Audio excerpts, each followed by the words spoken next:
बंदो गुरुपद कंदे कृपा सिंधु नरोपहरी महामोतम कुंज जासु बचन रवि करण करा धन्य धन्य सतगुरु सुखदा महिमा कही न जाए जो कुछ कहूँ तुम्हारी कृपा मौते कछु न बसाए। और व्यक्त रूप में प्रातः स्मरणीय अनंत श्री विभूषित परम पूज्यपाद सदगुरु महाराज के चरणों में कोटि कोटि नमन। विशिष्ट गुरुजन उपस्थित सत्संग प्रेम महानुभावों, माताओं एवं बहनों, सभी के अंदर में बैठे हुए परमात्मा को कोटि कोटि नमन।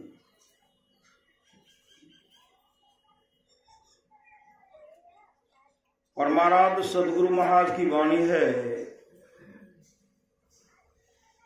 थोड़ा सा भी सत्संग करो तो बड़ा लाभ होता है। थोड़ा सा भी,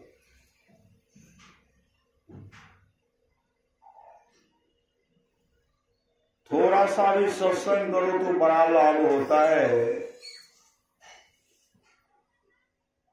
जितना लाभ की बहुत धन के मिलने, बहुत विद्या के पढ़ने से नहीं होता है,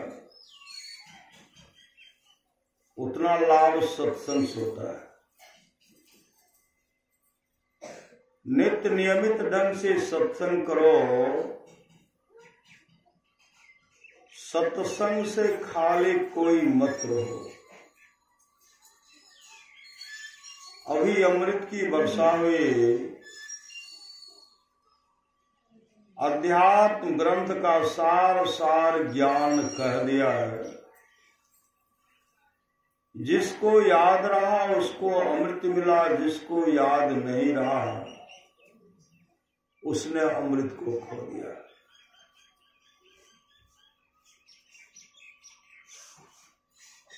हम लोग सत्संग आते हैं, सत्संग सुनते हैं, जो जो मन में श्रद्धा होता है कुछ चढ़ावा भी चढ़ाते। क्या चढ़ावा हम चढ़ाए? गुरु के चरण में क्या चढ़ाए? फूल चढ़ाए ना। फूल प्रसाद ही है, लेकिन फूल भी चढ़ाए। जो फूल चढ़ाए अपना व्यवस्था किए श्री सदगुरु के चरण में फूल। आगे भविष्य में आपके लिए भी जब चलेंगे तो आपके लिए फूल मिलेगा। श्री सदगुरु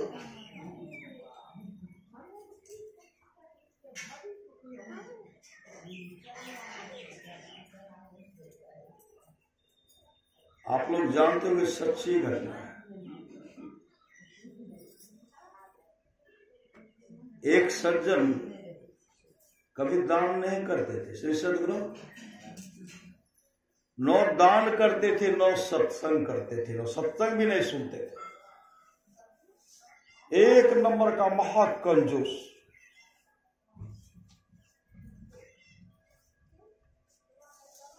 संजोग से एक दिन की बात हो, वो चले गए सत्संग में।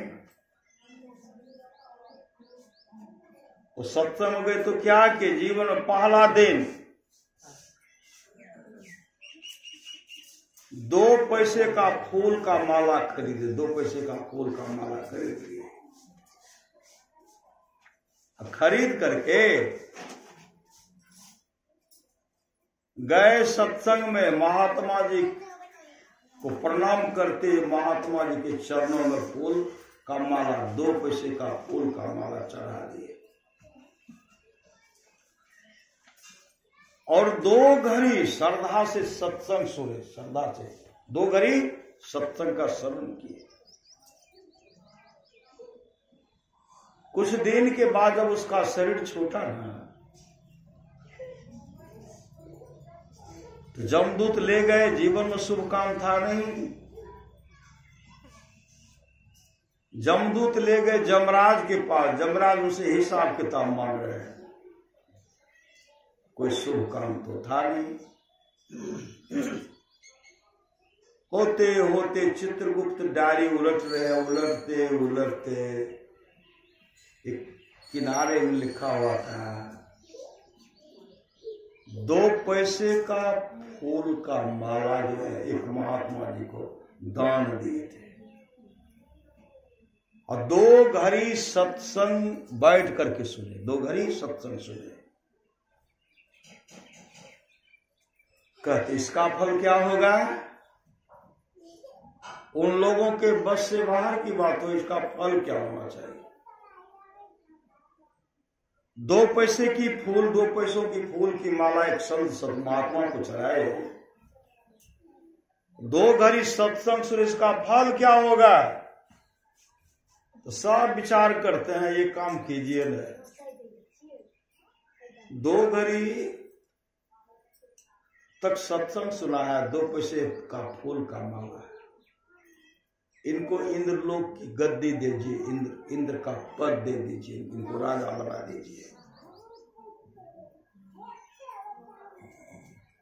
राजा बनाए तो उनके लिए समय निर्धारित था, अमुक समय अमुक दिन तक आपको रहना है, अमुक दिन तक आपको रहना है, उसके बाद नरक में जाना है। उसके बाद कहाँ जाना है? नरक में जाना है। दिन को गिन रहे, इनकी गद्दी मिल गई, सिंहासन बैठे हुए, लेकिन दिन को गिन रहे, कब समाप्त होगा? आज एक दिन बीत गया, दूसरे दिन 2 दिन। श्री सदगुरु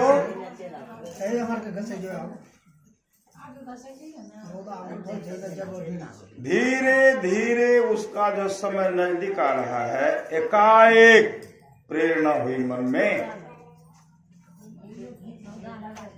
मैंने 2 पैसे का फूलों का माला जो दान किया तो इंद्र की पद मिल गई, इंद्र की गद्दी पर सुशोभित है। 2 घड़ी सत्संग सुने बैठे, 2 घड़ी बैठ करके सत्संग में जो समय 2 घड़ी दिए थे, इंद्र की गद्दी मिल गई। सत्संग में बैठे तो इंद्र का पद मिला। एकाएक उनके मन में हुआ, 2 पैसे का फूल का माला दान किए तब नहीं यहाँ आए, 2 घड़ी समय दान दिए तब न आए। एकाएक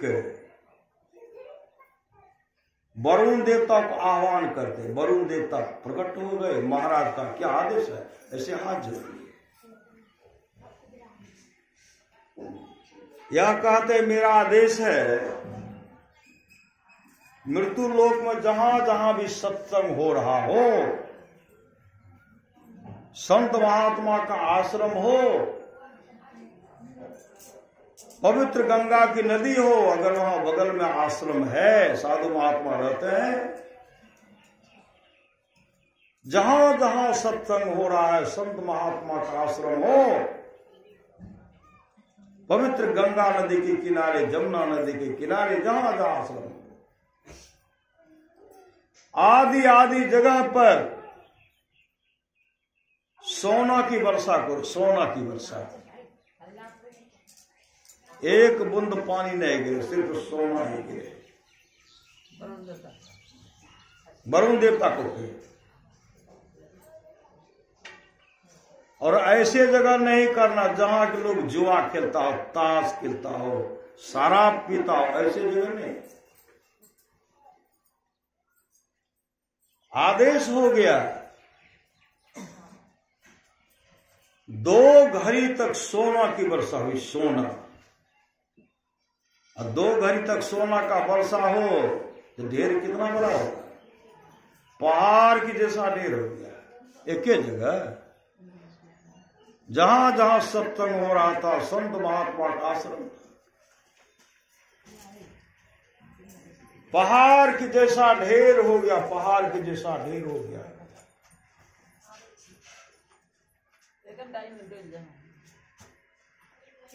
उसी समय श्री सद्गुरु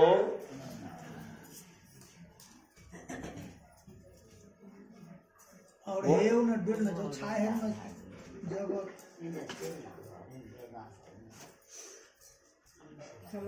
स्वर्ग की गद्दी पर जो बैठा हुआ था, इंद्र लोक की गद्दी जो थी, भगवान इंद्र का गद्दी जो था, उस पर से उतर गए। क्यों उतर गए? तो मेरा समय समाप्त हो गया। अब कहां जाओगे? कहां जाऊंगा? जीवन में शुभ काम किए तो अब तो नरके में जाना पड़ेगा। अब नरके में जाऊंगा। उसी से तमाम देवता सब आते हैं और कहते आपको अब कहीं नहीं जाना है।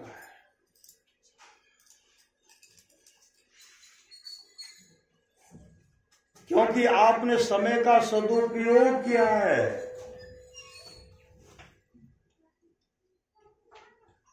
अब आप इंद्रलोक की गद्दी पर 100 वर्षों तक रहेंगे, 100 वर्षों तक। हम अपने लोग का वर्ष छोटा होता है और देवताओं का वर्ष बहुत बड़ा होता है। 100 वर्षों तक आप इंद्रलोक की गद्दी पर सुशोभित रहेंगे, मतलब देवताओं का राजा बने रहेंगे, देवताओं का राजा बने रहेंगे। ये दान का फल है। श्री सद्गुरु यह मत समझिए कि हमें के फूल दिए तो कुछ न दिए, बहुत कुछ दिए, शाबाश चढ़ाए, सत्संग के लिए 1 घंटा बैठिए, कुछ नहीं, अभी पता क्यों चलेगा? जब यहां से जाएंगे, जो फूल चढ़ा रहे, चढ़ावा चढ़ा रहे हैं और समय जो दे रहे हैं सत्संग का, जो सत्संग श्रवण कर रहे हैं, यह आपके लिए मंगलमय बना देगा। आपको ऊंचे से ऊंचे लोगों की प्राप्ति होगी। इसलिए दान कीजिए, समय लगाना पड़े लगाइए और सत्संग में आइए। सत्संग में समय देना भी यह महादान है, दान है। श्री सद्गुरु 100 रूपी पूंजी को दान कर साधारण होता है, सच्ची घटना है। श्री सद्गुरु एक जुआरी था, जुआरी सब दिन वह जुआ में हार जाता था, सब दिन जुआ में हार जाता था। सारा धन उसका बर्बाद हो गया। श्री सद्गुरु सारा धन उसका बर्बाद हो गया।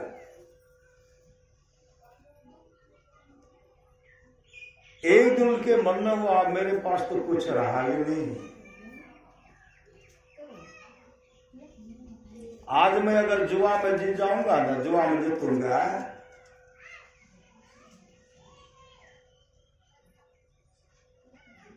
मैं अपने प्रियात्मा के लिए सुंदर सा फूल का माला खरीद कर उनको जाकर के पहनाऊंगा। प्रियात्मा उस दिन वो जुआ में जीत गए, लेकिन सब दिन हार जाते थे। शरीर हो गया जन्म से, जैसे जुआ में जीतते हैं ना, तो क्या करते हैं, उस पैसा का जाकर के फूल का माला खरीद लिए। अब फूल का माला खरीद करके प्रियात्मा से मिलने के लिए चले। वहां जब गए तो पता लगाए तो वहां थी नहीं। कहा गए हैं? तो कहा दूसरी जगह गए। कब आएंगे? कहा कोई ठिकाना नहीं। 15 दिन भी लग सकता है, महीना दिन भी लग सकता है, और उससे अधिक समय भी लग सकता है। वो मन में वो कहते हम तो आए थे उन्हीं प्रियात्मा के लिए फूल का माला लेकर आए थे, वो नहीं चढ़ाना है उन्हीं को, हम दूसरों को देंगे। अब तब करना, अब शरीर से आत्मा निकल जाएगी। उसी से मैं अन्य इच्छा से, इच्छा नहीं है श्री सदगुरु, इच्छा नहीं है, अनिच्छा से सामने देखते हैं तो शिवलिंग है, भगवान शिव का मंदिर है ना, शिवलिंग है, शिवलिंग। इच्छा नहीं है कि भगवान के चरण पर, शिव के शिवलिंग पर चढ़ाओ। देना है किन्नी को, किनको देना है? एक वेश्या है, प्रियतमा को देना है। शरीर इतना जीर्ण शीर्ण हो गया, कब हो गया कि हम बचेंगे नहीं। अनिच्छा से शरीर में शक्ति नहीं है, धराम गिर गए। धराम जब नीचे गिरते हैं तो उनका हाथ चला गया शिवलिंग के पास। शिवलिंग के पास गया तो फूल का माला शिवलिंग पर चढ़ गया, गिर गया। इच्छा नहीं है, अनिच्छा से चढ़ा दिए। अब जिनको देना था है नहीं तो चलो इसी पर दे देते हैं, शिवलिंग पर दे दिए। जैसे शिवलिंग पर देते हैं उनकी मृत्यु प्राणांत हो गया। जमदूत लेने के लिए आए, लेके चले गए जमराज के पास। धर्मराज के पास लेके गए, चित्रगुप्त को बुलाते हैं, इनका डायरी देखिए। डायरी में देखते सब दिन तो जुए खेलते हैं श्री सदगुरु, घर में परेशान, जुआ में सब कुछ हार गया। किनारे में देखता अनिच्छा से, इच्छा नहीं है, अनिच्छा से जो फूल का माला दूसरे को देना था, अनिच्छा से शिवलिंग पर चढ़ा दिया गया। इसका फल क्या होगा श्री सदगुरु? इसका फल क्या होगा? तो नरेगामी यही है, लेकिन अनिच्छा से भी अगर शिवलिंग पर दिए तो इनको इंद्रलोक की गद्दी दे दीजिए, राजा बना दीजिए।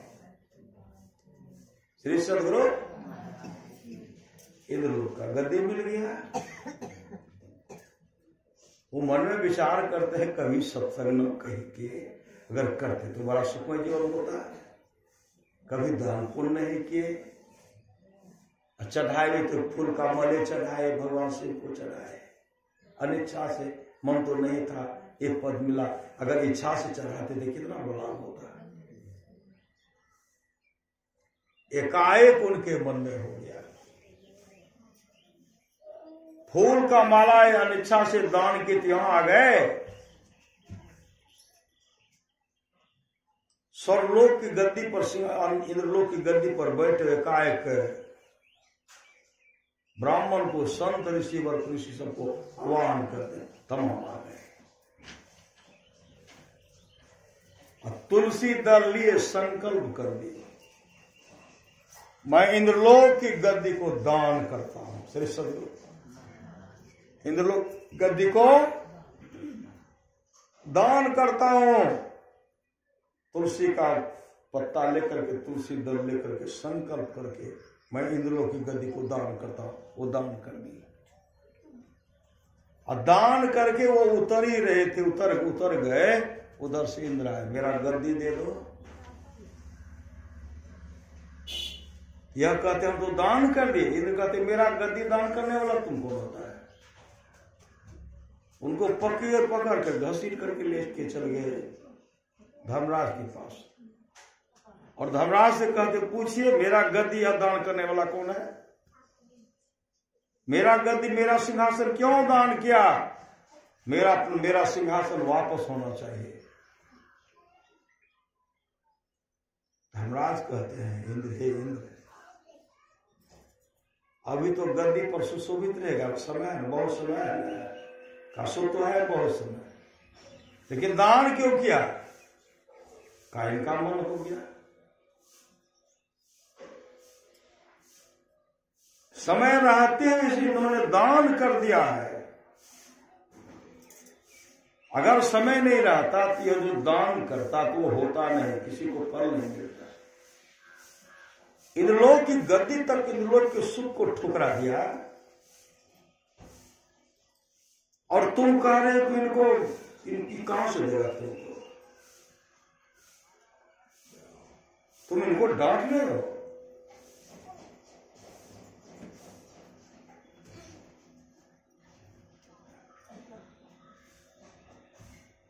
समय रहते इन्होंने इंद्रलोक की गद्दी को दान किया है, इसलिए पुनः इनको इंद्रलोक की गद्दी प्राप्त होगी, यह पुनः राजा बनेगा। श्री सदगुरु, समय रहते इन्होंने दान किया है, इसलिए पुनः राजा बनेगा, पुनः गद्दी मिल गई। श्री सदगुरु, अब सब उनके अधीन है, सब देवता उनके अधीन है। शुभ काम के श्री सदगुरु, वहां के सुख को भोगने के बाद कभी वहां का सुख का अंत नहीं होता है।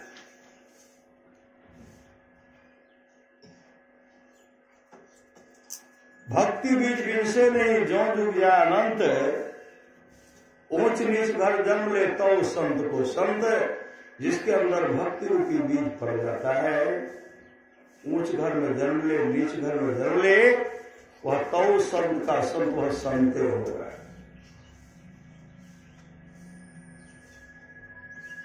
उसका जब वहां से जब मृत्यु लोक आए,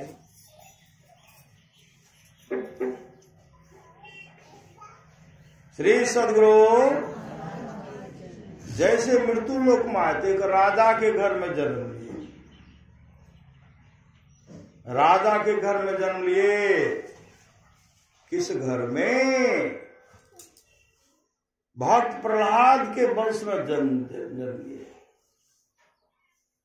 उनका नाम रखा गया बलि, राजा बलि, सुनते हैं ना, वही राजा बलि बन गए। हाँ, जुआ वाला। श्री सदगुरु, राजा बलि बन गए। राजा बलि जब बने तो जानते, राजा बलि बराबर दान करते, नहीं करते थे? राजा बलि खूब दान करते थे।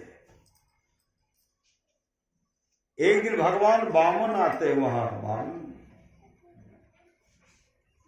भिक्षाम देहि भिक्षाम देहि भिक्षाम देहि। उधर शुक्राचार्य है, एक पूजा पर बैठे, उठ गए, दान करने के लिए उठ गए। गुरु शुक्राचार्य कहते हैं, बलि मुंह दक्षा नहीं मत करो।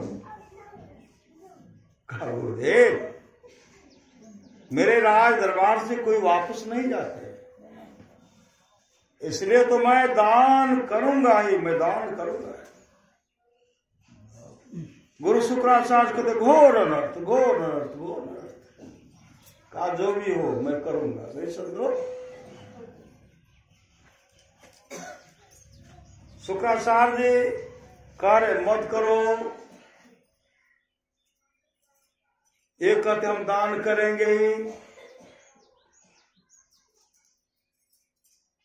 वो तो 52 भगवान 52 रूप में आए थे ना, भगवान विष्णु भी 52 रूप में आए थे, बहुत छोटे रूप में। बलि महाराज जी कहते हैं, बताइए अब क्या क्या दान, क्या चाहिए? भगवान 52 कहते हैं, कुछ नहीं चाहिए, थोड़ा चाहिए। कहा, कितना? कहा, 3 पर भूमि।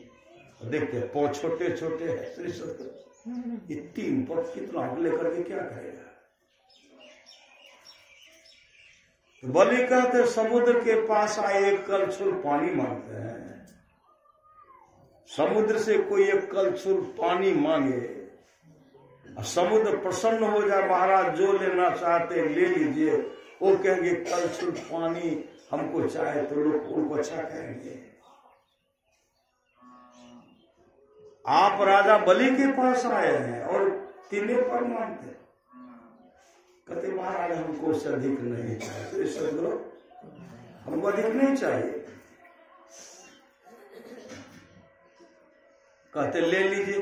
कहा संकल्प का 3 पग के लिए संकल्प जहां से होता तहां ले। कहा नहीं महाराज संकल्प कर लीजिए ना।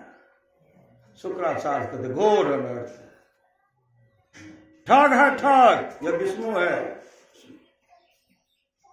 इसे दान मत करो।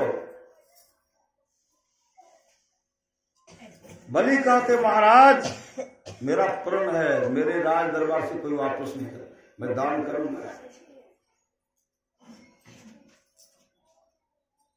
संकल्प कराते उसी में मक्खी के रूप में घुस गए श्री सदगुरु। अब पानी बाहर नहीं निकल रहा है। कहते से लगता कुछ पर गया है। उनको इसे सीख से साफ करते हैं। गुरु शुक्राचार्य मक्खी के रूप पर उसके आपका डिब्बा लगा फुट गए श्री सदगुरु। खून की धारा बह रही है। गुरु शुक्राचार्य प्रकट हो गए और कहते गुरु वरदासी से ना किया कैसे बाचे काल। शुक्र कहा बलि ना कियो बांधे गए पताल। श्रीमद् भागवत महापुराण की कथा श्री सदगुरु।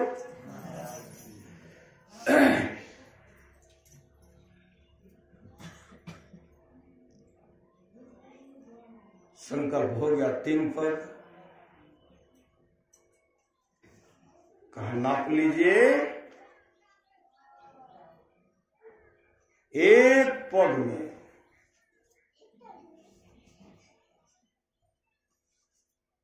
पूरे भूमंडल को नाप लिया श्री सदगुरु।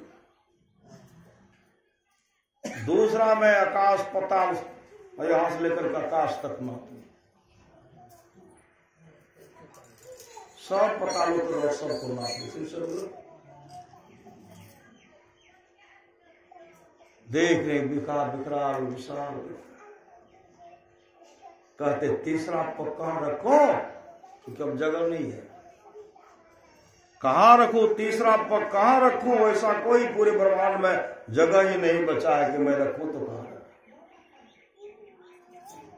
तो बलि जी महाराज कहते हैं हे भगवान मैंने अपने राजपाट को दान किया लेकिन मेरा शरीर तो मैं शरीर दान नहीं किया।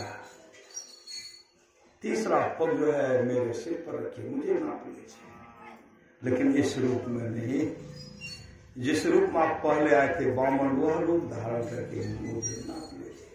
जी सदगुरु। उसी समय तीसरा पांव जो है बलि के सिर पर रखते हैं। ऐसे पांव रखे गड़गड़ा करके उनको पताल लोक गए। जी सदगुरु। पताल लोक का राजा उनको बना दिया। भगवान वामन कहते हैं हे बलि आप महादानी हैं। अब आप पताल लोक का राजा बनिए। पताल लोक का राजा बनिए। विशाल पताल लोक का राजा विशाल साम्राज्य है। विशाल साम्राज्य पताल लोक का राजा तो बना दिए। तब भगवान वामन कहते आप मांगिए। आप क्या मांगते हैं? बलि ने कहा आज तक हम किसी से मांगे नहीं है श्री सदगुरु। हमारी कोई मांग नहीं कोई चाहना नहीं है। कहते मांग लीजिए मांग परंपरा है। जब भगवान वामन बहुत हट कर दिए कि मांगिए कुछ मांगना चाहिए। बलि जी महाराज कहते अगर आप देना ही चाहते तो विशाल साम्राज्य है ना विशाल राजपाट तो मेरा है। इसका पहरा कौन करेगा? पहरा का काम भार आप उठाइए पहरेदार बन करके रहिए श्री सदगुरु। पहरेदार कहाँ रहते हैं? गेटे पर रहते हैं। मेरा देख रेख कौन करेगा? आप पहरेदार बन करके रखिए। आज भगवान जो है भगवान विष्णु वामन रूप धारण भगवान विष्णु बलि का पहरेदार के रूप में, सिपाही के रूप में खड़े हैं, द्वारपाल के रूप में खड़े हैं, पहरेदार के रूप में।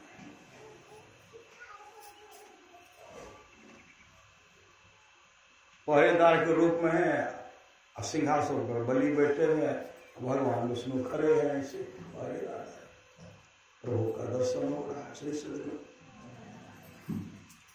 ये तो प्रेम की बात हो, दो बंदगी तेरे बस की नहीं है, यहाँ सर्दे को होते सौदे आस की इतनी सस्ती नहीं है। राजपाट चल रहा है, वैकुंठ लोक है खाली, श्री सतलोक, भगवान विष्णु है ही नहीं। मां लक्ष्मी परेशान है, छटपट कर रही, प्रभु कहां चले गए, प्रभु कहां चले गए। देवर्षि नारद वहां कहते नारायण नारायण नारायण, वो प्रकट हो गए। मां लक्ष्मी कहती है देवर्षि प्रभु कहां है, प्रभु प्रभु कहां है। प्रभु का पता लगा रही, मिलते ही नहीं, कहां है। देवर्षि नारद देव प्रभु थोड़े मिलेंगे, प्रभु तो पाताल लोक में राजा बलि का द्वारपाल के रूप में पहरेदार को धन को जोड़ रहे हैं। श्री स्वर्गलोक का महाअनर्थ हो गया। कब आएंगे, कहा आने का कोई संभावना नहीं। वहां पहरेदार है तो पहरेदार को छुट्टी मिलेगा तब ना, पहरेदार को छुट्टी मिलने का कोई छुट्टी देगा ही नहीं। मां लक्ष्मी व्याकुल हो गए। श्री स्वर्गलोक प्रभु का दर्शन मुझे होना चाहिए, प्रभु वापस आना चाहिए। देवर्षि नारद उनको युक्ति बता दी, कल है रक्षा बंधन। श्री सद्गुरु कल क्या है, कल है रक्षा बंधन। आप वहां जाइए, बलि को राखी बांधिए, बलि को मांग निकल करके न मांगे देंगे तो राखी बांधते देते हैं भैया सब, श्री सद्गुरु भाई सब देते हैं। बहुत तो कंजूस है, देते भी नहीं, क्या कहेंगे पैसा किलो में राखी बांधेंगे, पैसा किलो में पैसा खाते रहे से। तो आपको अगर कुछ वहां देंगे तो आप लीजिएगा नहीं, सब कुछ बलि देंगे आपको लेकिन लीजिएगा नहीं, कहिएगा नहीं ये नहीं चाहिए। तब कहेंगे आप तो मेरा बहन हो गए, राखी बांधे तो मैं तो आपका भाई, आप मेरी बहन है। लेकिन इसमें परंपरा है कि भाई अपने बहन को कुछ देते हैं,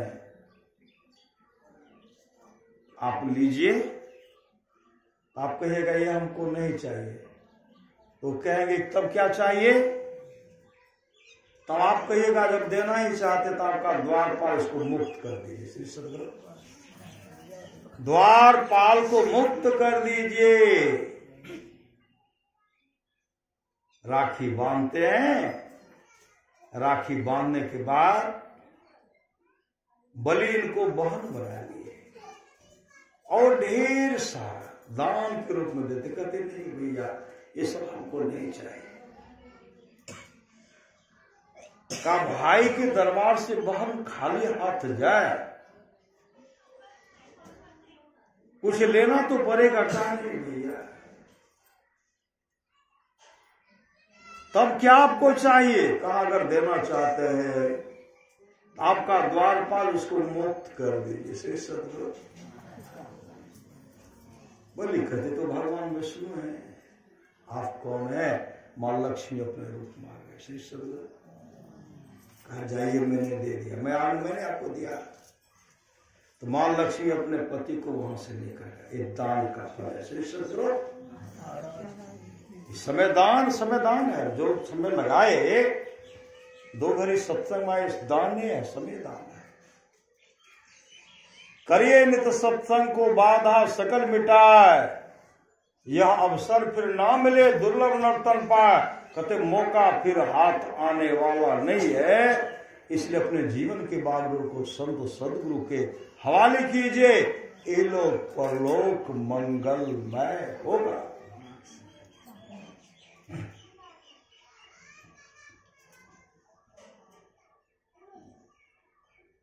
आप लोग जानते हैं भगवान महर्षि रमन से उनके शिष्य सब कहते हैं, गुरुदेव कहते हैं सत्संग में भगवान आते हैं तो भगवान को बुला करके हम लोग को दर्शन करा दीजिए।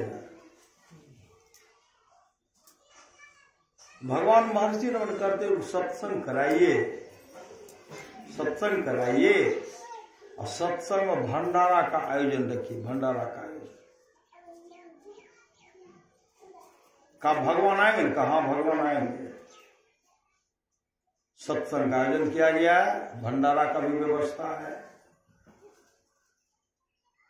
जब भंडारा बन करके तैयार हो गया और सत्संग समाप्ति के बाद भगवान महर्षि में बालों के वृक्ष पर बैठे, बालों के पास दूर में बैठे,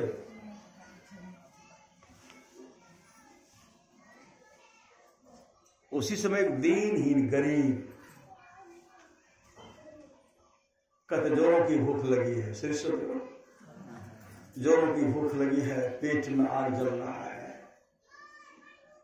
भोजन दे दीजिए। जो सब भोजन बनाते थे क्या कहते, भगवान को चढ़ाएंगे तो तम तू बोलेंगे, वाले भगवान को चढ़ाएंगे। का काम कीजिए, भगवान को चढ़ा दीजिए, जल्दी से हमको दीजिए। का भागते हो कि नहीं, भगवान को चढ़े हुए नहीं कि तुमको देंगे। भगवान महर्षि रमन देख रहे और साक्षात भगवान विष्णु मांग रहे हैं, दे दीजिए। गिरगिरा रहे हैं, कहा भी नहीं चढ़ाऊंगा, बाद में चढ़ाऊंगा। कहा दे दीजिए, जोरों की भूख लगी। कहते वो इसे सब थोड़ी मारेगा, ये भिखमंगा है, पीठे श्री सदगुरु धक्का मार करके निकाल दिए। जब भगवान महर्षि रमन देख रहे हैं कि प्रभु आए, प्रभु को धक्का मार करके भगा रहे हैं। अंत में भगाए, धक्का मार करके भगा दिए। महाप्रसाद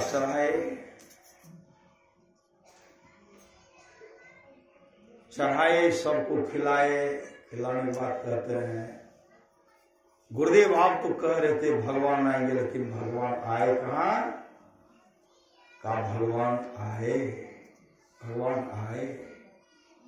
अब भगवान मार खा करके चले गए। श्री भगवान आए भी, भगवान को भोजन तुम लोग नहीं कराया। जो भगवान का मान सम्मान करना चाहिए, भगवान को खिलाना चाहिए, भगवान को भोजन नहीं करा करके तुम लोग धक्का मुक्का से सेवा किया। कहा तो भिखारी था, कहा भिखारी के रूप में ही भगवान था, भगवान विष्णु था। भगवान सत्संग करते हैं, भगवान आते हैं, नहीं करते हैं। दान पुण्य करते भगवान सब कुछ देख रहा है, सब झक मारने लगे। श्री सदगुरु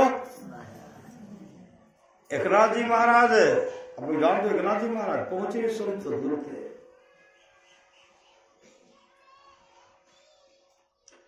एकनाथ जी महाराज जब सत्संग करते तो उनके सत्संग में गाय आती थी, गाय। भगवान महर्षि रमन के सत्संग में भी गाय आती थी, गाय। एकनाथ जी महाराज के सत्संग में धरती माँ गौ माँ के रूप आकर के सत्संग सुनते थे।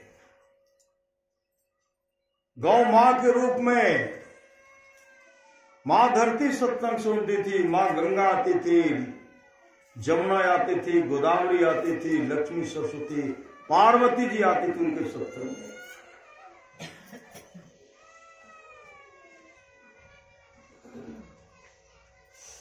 एकनाथ जी महाराज जा रहे थे कामर में जल लेकर के, बद्रिकाश्रम जा रहे थे भगवान को चढ़ाने के लिए। आगे जब बढ़ते थे मरुभूमि में देखते गधा छटपटा रहा।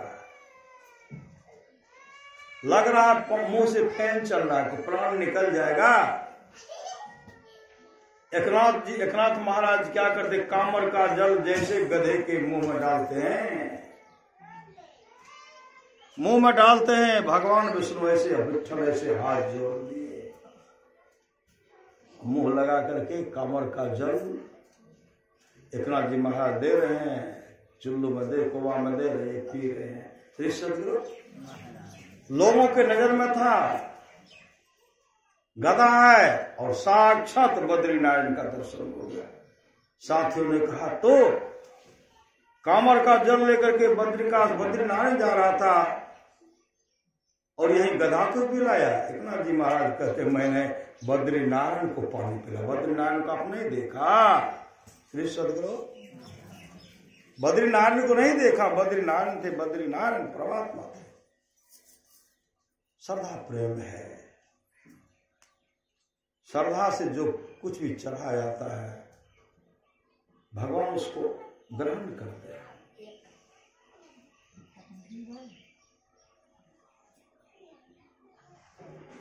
एकनाथ जी महाराज के सत्संग में मां गंगा आते थे, सत्संग में सुन करके गंगा में जाकर के प्रवेश कर जाते थे।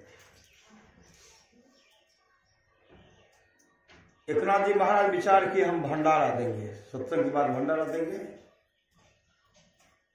ब्राह्मण समुदाय के उनको निमंत्रण दिए,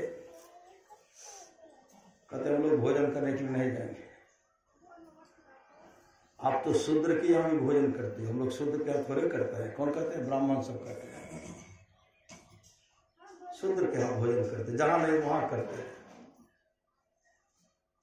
कहा मैं नहीं करता हूं, लेकिन आप तो मेरे यहाँ की। कहा नहीं, इनका समय निर्धारित था कि भंडारा देना है तो देना है। श्री सदगुरु बहुत आग्रह करने पर निमंत्रण स्वीकार कर लिए। अब विचार करते हैं कि स्वीकार कर लिए ना, उसका सब धन बर्बाद होगा, अनाज बनेगा, भंडारा बेकार हो जाएगा, कोई खाने वाला नहीं होगा। इसी तरह कोई निमंत्रण गच करके उसको परेशान कर दीजिए। भंडारा जो भोजन जो बन रहा था ना, जो दो दरिद्र नारायण जा रहे, दरिद्र नारायण किनको कहते हैं?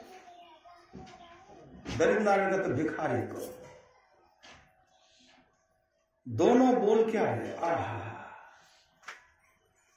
एकनाथ जी महाराज की इतना सुंदर भोजन बन रहा है ना, इतना सुंदर भोजन, स्वादिष्ट भोजन बन रहा है। देखिए वहां से इसका खुद सुगंध यहां आ रहा है। कहते चलिए ना हम लोग मान लें। कहा हम लोग को थोड़े देंगे, हम लोगों का अधिकार तो जूठन पर, जूठा भिखारी है, जूठा पत्तल पर हम लोग का अधिकार, हम लोग को थोड़े खाने के लिए देंगे। दोनों जो बोल रहे थे ना, उनकी पत्नी सुन रही थी, स्वामी ये दोनों दरिद्र नारायण जा रहे, कहते बहुत सुंदर भोजन बन रहा है। एक कहते चलो न मान ले। कहा हम लोग को थोड़े देंगे, इस पर तो जो उच्च जाति के लोग हैं उनका अधिकार, हम लोग को थोड़े देंगे, हम लोग तो उनके जूठे पत्तल को चाटने वाले हैं। स्वामी बोल रहे अगर आपका आदेश हो उनको बुला करके भंडारा को करवा दीजिए। एकनाथ जी महाराज कहते मेरा भी मन करता है। श्री सदगुरु उनको बुलाए, बुला करके भंडारा खिलाए। बहुत सुंदर भंडारा बना, खूब बनाए थे। श्री सदगुरु खा के चल दिए। गांव के लोग ब्राह्मण सब कहते इनके यहाँ भोजन खाने के लिए जाएंगे नहीं। दो मुसदंड को, पहलवान को गेट पर इधर भी खड़ा कर दो, कोई गांव के लोग नहीं जाए, कोई ब्राह्मण भी नहीं जाए, कोई गांव के लोग नहीं जाए, और जो जाए तो सबको डंटा मार मार करके भगाना है। और तुम लोग पहलवान तो पटक पटक करके जान मार देना। श्री सदगुरु गाय बुलाने के लिए कोई नहीं आए, हम लोग नहीं जाएंगे, लोग नहीं जाएंगे। कहा मेरा भोजन तो बन करके तैयार है। कहा नहीं जाऊंगा, नहीं जाएंगे। जो साधु महात्मा थे वो पितृलोक का आह्वान कर, जो पितरलोक चले गए थे उनको कहते हैं हे पितृगण सर, मेरे यहाँ महाप्रसाद बन करके तैयार है, आप लोग आकर के भोजन कीजिए। जो पितृलोक सब गए थे, अच्छे अच्छे लोगों की प्राप्त की थी, फटाफट आ गए। बिछावन बिछाओ, सब बैठ गए। श्री सदगुरु सब बैठ गए, सबको भोजन परोस परोस कर खिला रहे हैं।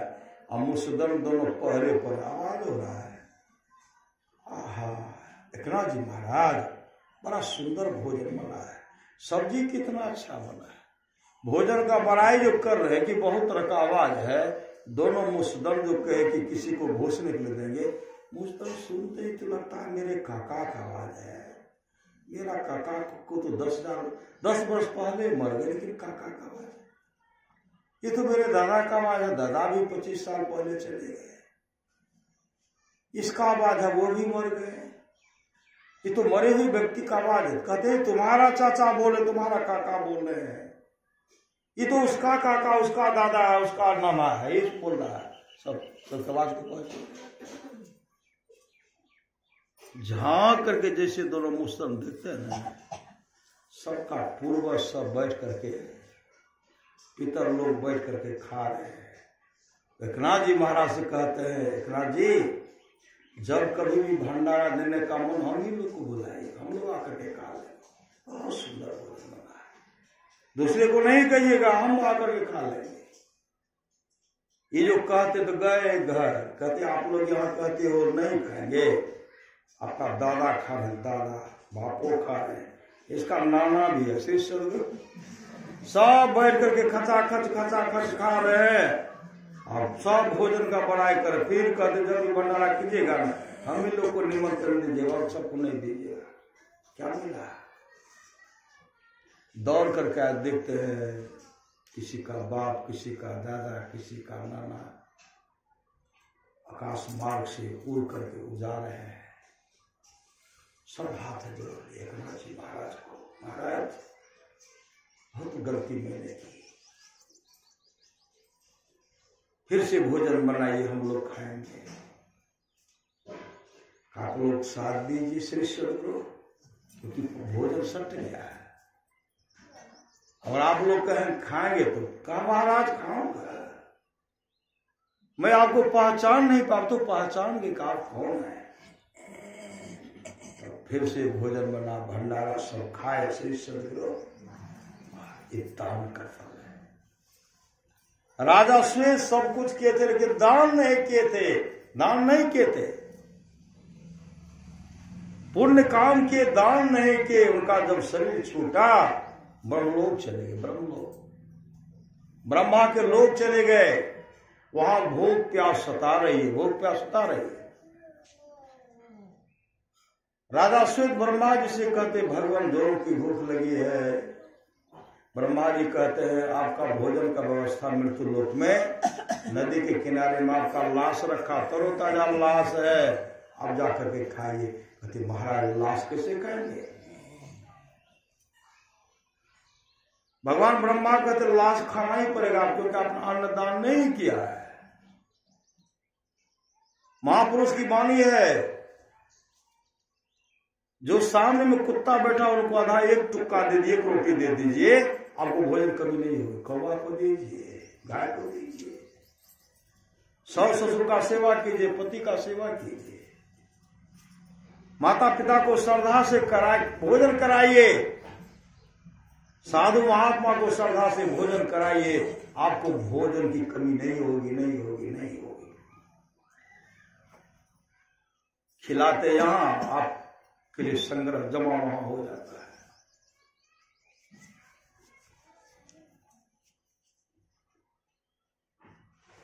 आगे जोरों की भूख लगी थी, अपना लाश खा रहे हैं, और दूसरे दिन जा रहे हैं, एक गुत्ता बढ़ ही जाता है। श्री सदगुरु सठा देंगे, लेकिन दूसरे दिन बढ़ ही जाता, तीसरे दिन बढ़ ही जाता।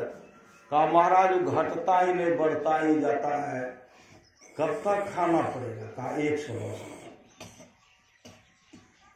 महाराज मेरा उद्धार कैसे होगा? कहा जिस दिन अगस्त ऋषि का दर्शन होगा उस दिन तुम्हारा उद्धार हो जाएगा। बराबर आकर के खाते हैं, ब्रह्मलोक का विमान है। सरयू एक दिन विमान से जब नीचे आए, देखते हैं आए, लाश खाए, स्नान करके फिर विमान पर चढ़े। वशिष्ठ मुनि अगस्त जी एक दिन पहले आए थे, अगस्त ऋषि एक दिन पहले आए थे आश्रम। लगता है ब्रह्मलोक का विमान है, इतना सुंदर दैदिकमान चेहरा, लाश खा सरा लाश खाता है। कहते ठहरो, रुक गए। वो नीचे उतरे, प्रणाम करते हैं। अगस्त ऋषि कहते कौन हो जी, कितना सुंदर शरीर है, लाश खाते हो? कहा महाराज मैं विदर्भ देश का राजा वसुदेव का पुत्र राजा श्वेत हूं। मैं दान नहीं किया था, अन्नदान नहीं किया था, जिसके चलते ब्रह्मा जी ने मुझे सलाह दिया है कि तुमको अपने लाश का मांस खाना पड़ेगा। वही खाने के लिए आता हूं महाराज, वही खाने के लिए आता हूं। अगस्त ऋषि कहते हैं उद्धार होने का कोई मार्ग नहीं पूछा। का पूछा तो उन्होंने कहा जिस दिन अगस्त ऋषि का दर्शन हो जाएगा। महाराज आप कौन है? कहा मैं अगस्त ऋषि। श्री सतगुरु उसी समय चरण पर गिर गए और अगस्त ऋषि कहते जाओ, आज से तुमको भूख प्यास नहीं सताएगी। लाश हो गया लापता। अगस्त ऋषि के चरणों पर माथा रगड़ते, प्रणाम करते, विमान पर बैठ करके ब्रह्मलोक चले गए। दान का फल है, अन्य कीजिएगा वहां टुकुर ताकि श्री सदगुरु सुंदर सुंदर भोजन करेंगे, सुंदर मुलायम गद्देदार विचारों बढ़ेंगे और कंजूस टुकुर ताकना नहीं, पर इसलिए सत्संग कराइए। सत्संग करने से वैकुंठ लोक की प्राप्ति होती है, सत्संग करने से मोक्ष धाम चले जाते हैं, सत्संग करने से आवागमन के चक से छुट्टी में। बहुत आदमी कहते हैं एक साल तक आइए गले, आप साल है तब न करेंगे। श्री सतगुरु सत्संग कराइए, सत्संग रस लीजिए। सत्संग अनिष्ट होने से बचाता है। भजमन सतगुरु दयाल काटे जम जाला। आगे जो है अभी का सत्संग पुण्यतिथि के अवसर पर कर रहे हैं। कल पुण्यतिथि था श्री सतगुरु, उपरांत कर रहे, कल भी किया, अभी कर रहे हैं। सत्संग से बहुत बड़ा लाभ होता है। संत कबीर ने कहा मैं तो आन परे चोरन के नगर, सत्संग बिना यत्र से। इस सत्संग में लाभ बहुत है, तुरंत मिलावे गुरु से। मूर्ख जन कोई सार न जाने, सत्संग अमृत बरसे। सब साहिरा पटक हाथ मुट्ठी भरी कंकर से। कहे कबीर सुनो भय साधो, सुरत करो वही कैसे। मैं तो आन परे चोरन के नगर, सत्संग बिना यत्र से। नित्य प्रति सत्संग कर ले प्यारा, तेरा कार सरे सारा। सार काज को निर्णय करके धर चेतन धारा, पिंड की पारा दसम द्वारे का। ज्योति लग जावे अति सुख पावे, शब्द सहारे का। लख बिंदु नाथ त्रैवन दे के, सुरो सुरो में ही ब्रह्मनाथ का धरो सहारा। आपन तन में ही निस्तन में खोज सज्जन, बाहर न खोजना। अपने ही घट में हरि हैं, अपने खोजना। इसके लिए परमराज सदगुरु महाराज की वाणी है, थोड़ा सा भी सत्संग करो, बड़ा लाभ होता है। जितना लाभ की बहुत धन के मिलने, बहुत विद्या के पढ़ने से होता, उतना लाभ सत्संग से होता है। नित्य नियमित ढंग से सत्संग करो, सत्संग से खाली कोई मत रहो। अभी अमृत की वर्षा हुई, अध्यात्म ग्रंथ का सार ज्ञान कह दिया। जिसको याद रहा उसको अमृत मिला, जिसको याद नहीं रहा उसने अमृत को खो दिया। बोलिए प्रेम से श्री सदगुरु महाराज जी।